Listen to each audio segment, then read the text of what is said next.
Baik, di sini bisnis yang kami kembangkan yaitu bernama WeBlog.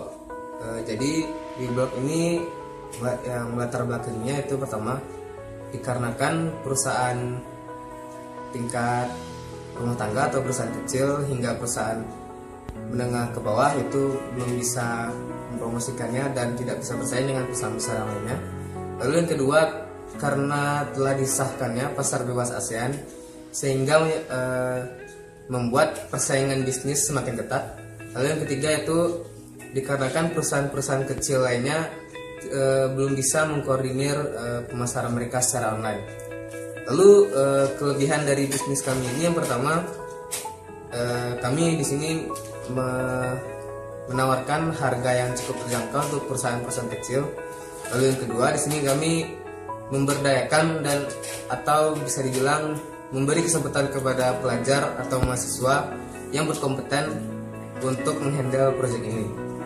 Jadi tujuan dari WeBlog ini itu untuk membantu perusahaan-perusahaan kecil hingga perusahaan menengah ke bawah untuk mempromosikan produk atau perusahaan mereka dengan harga yang terjangkau. Seperti yang dijelaskan pada awal tadi oleh rekan saya Rehan, maka value proposition dari bisnis kami ini yang pertama adalah membantu para pebisnis atau perusahaan tingkat rumah tangga, tingkat kecil hingga tingkat menengah untuk mengembangkan atau melakukan pemasaran secara online perusahaan atau produk mereka.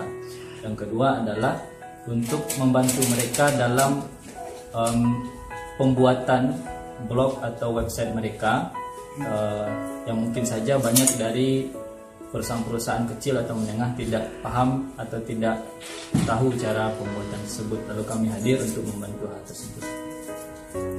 Adalah customer segment atau segmen-segmen dari customer kami. Ada 3 bagian yang kami buat untuk customer ini. Yang pertama yaitu tingkatan 1 atau yang paling penting bagi kami, kemudian tingkat menengah, dan tingkat terakhir adalah tingkat yang menjadi prioritas ketiga bagi kami.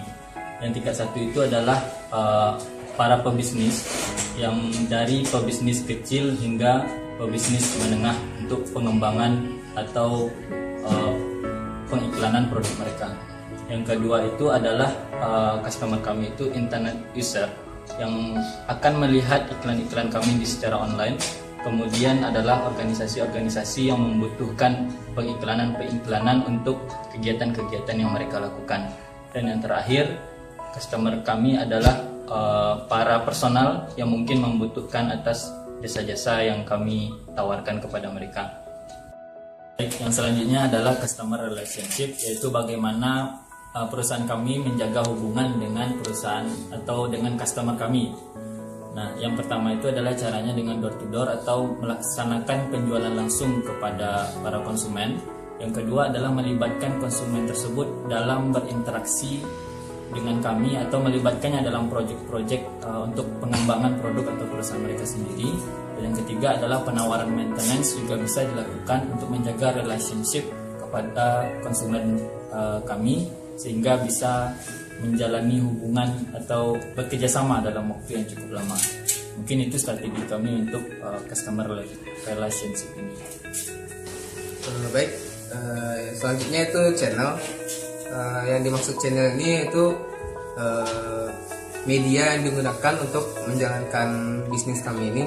Jadi di sini media yang kami gunakan itu ada 2. Yang pertama itu web atau blog. Lalu yang kedua itu sosial media seperti Facebook, Twitter, dan lain-lain. Baik, selanjutnya itu key activities.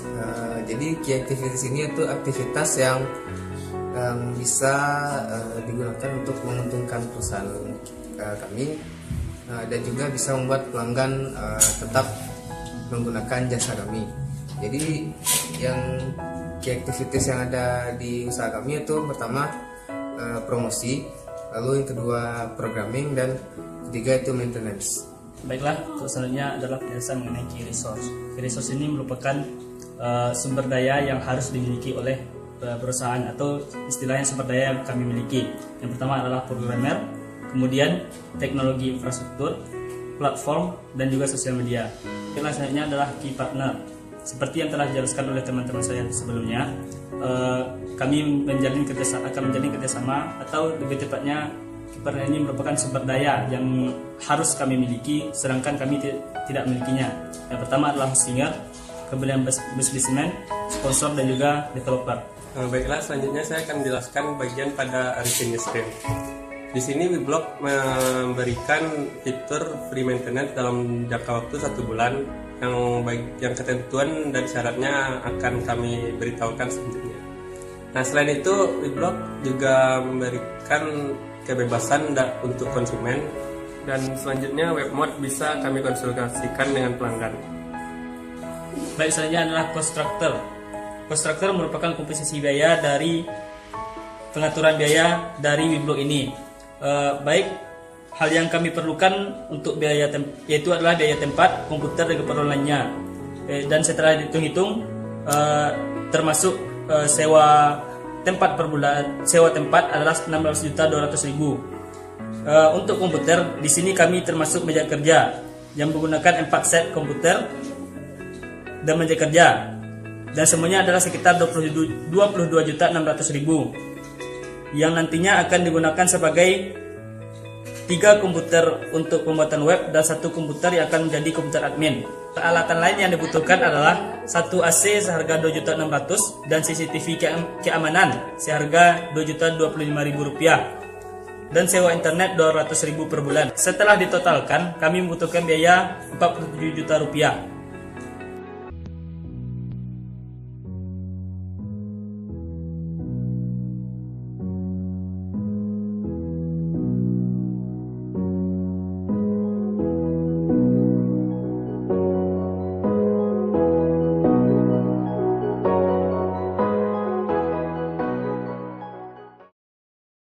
Organisasian yang ingin membuat atau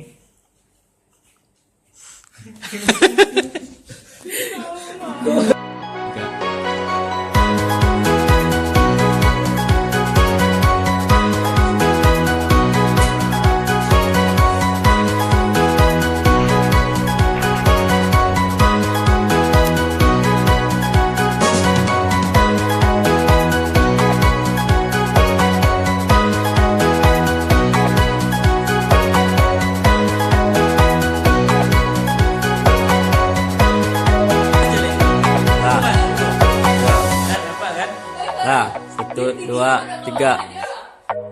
Kemudian peralatan yang lain yang dibutuhkan. Jadi peralatan lainnya. Peralatannya Peralatan lain. peralatan di dalam.